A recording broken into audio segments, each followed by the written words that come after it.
In the future, I plan to use this knowledge to help point others in the right direction whenever they ask how they can contribute and do their part to create change for the better. And the fifth question that I was asked is, what have I learned about composing posts for my audience that I did not know before? Well, now I know how to create and edit my own videos. In the past, the only way I knew how to uh, create something for my audience was through writing. I did not know how effective it was to compose a research post using YouTube. I used to think that it would be impossible to learn how to create and edit videos, especially under a small amount of time. But in this class, I learned that through experimenting with open source software, I could overcome that. I learned how to organize all of my information so that it could flow in a video. I could keep the video short by instead of instead of explaining everything, I could show it to my audience.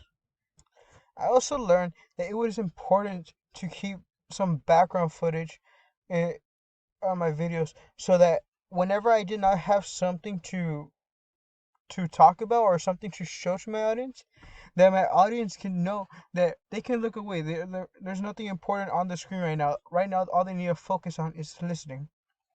So that was very helpful for me. Here's are some examples of me editing. This one is I think it was my first video, or no, my this was my source video, and give me a second. Here it is. As you can see here, I had put multiple files, what's it called, as well as record multiple little segments of my audio, and I had to manage to put everything together so that it could all flow nicely without it being all choppy or all ugly. In the future, I can use this knowledge uh, outside of school because maybe if my cousin or my brother wants to create their own YouTube channel or if they just want to learn how to edit, I can help them because I have already gone through the beginning process, the most difficult part of just getting started with it. So I can help them overcome that. And my sixth question is about what I have learned about working with my peers. I have learned that my peers are very helpful when they give me feedback. In the past, I would not take into consideration the feedback of my peers, since it was usually not helpful. I should think that working with my peers was a waste of time because they did not care about giving me quality feedback. They just cared about the grade, like, oh, I gave feedback, that's good enough. In this class, I learned that my peers are actually very helpful. They give very good quality feedback and they help me in the parts I ask instead of giving me repetitive feedback. They each give me they both gave me unique ideas that actually helped me with my drafts. Here you can see of where I asked for help and what's it called, here they responded. Right now the picture's not that high quality, so here I will show.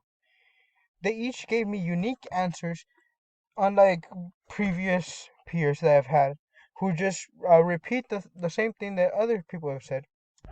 Like here, Melanie gave me the idea about thinking about what makes gamers go off. Like why do they not enjoy? What makes them not enjoy video games?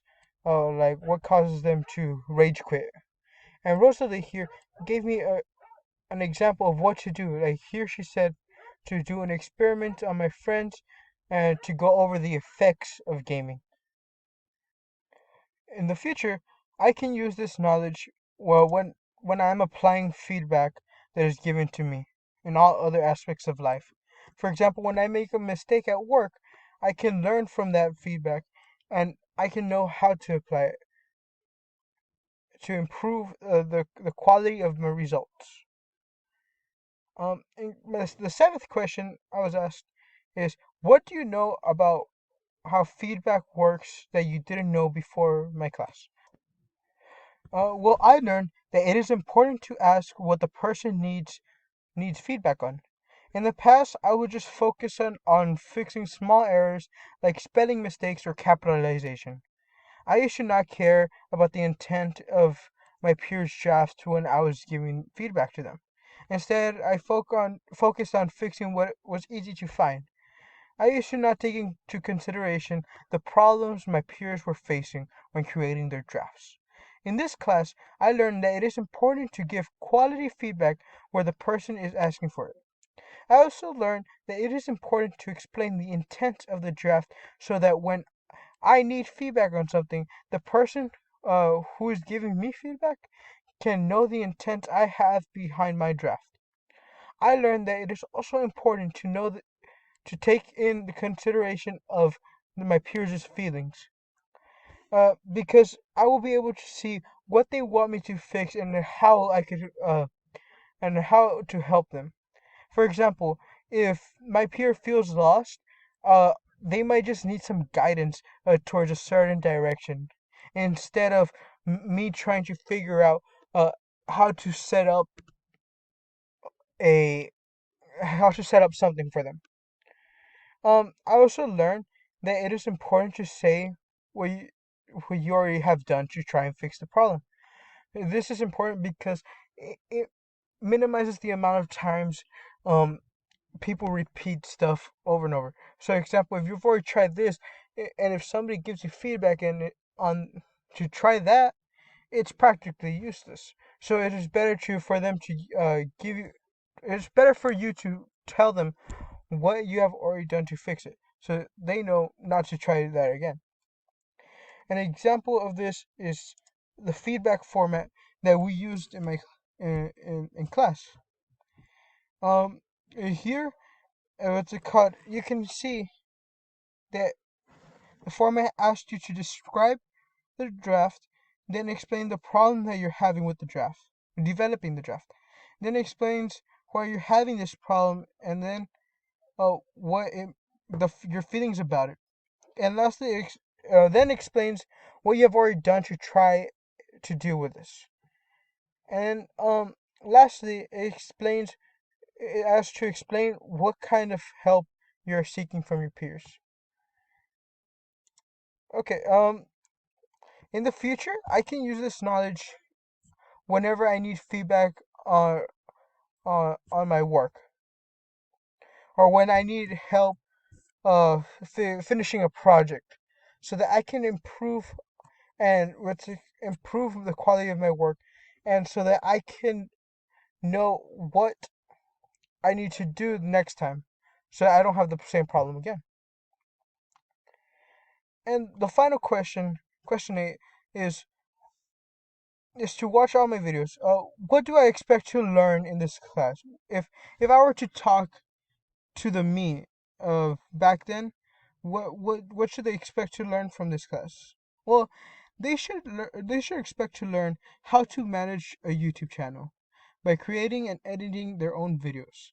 They should also expect to learn how to organize information in a way that is easily to comprehend, as well as expect to learn how to give and receive important feedback as that is that they can apply. They should also expect to learn how to identify if a secondary source is credible, as well as how to conduct their own research to find answers if there is no information on that. And lastly, they should expect to learn how to become a more independent person, but as well as still knowing when it is time to ask for help. The next part for question 8 is, what are the biggest worries, concerns, fears, or difficulties that they will actually have?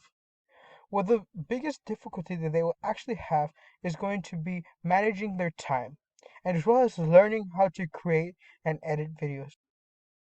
And another one of their fears is going to be not being able to finish everything on time, as well as, and their largest concern should be about where they're going to record their videos, because it is going to be difficult for them to find a quiet place that there is no background noise.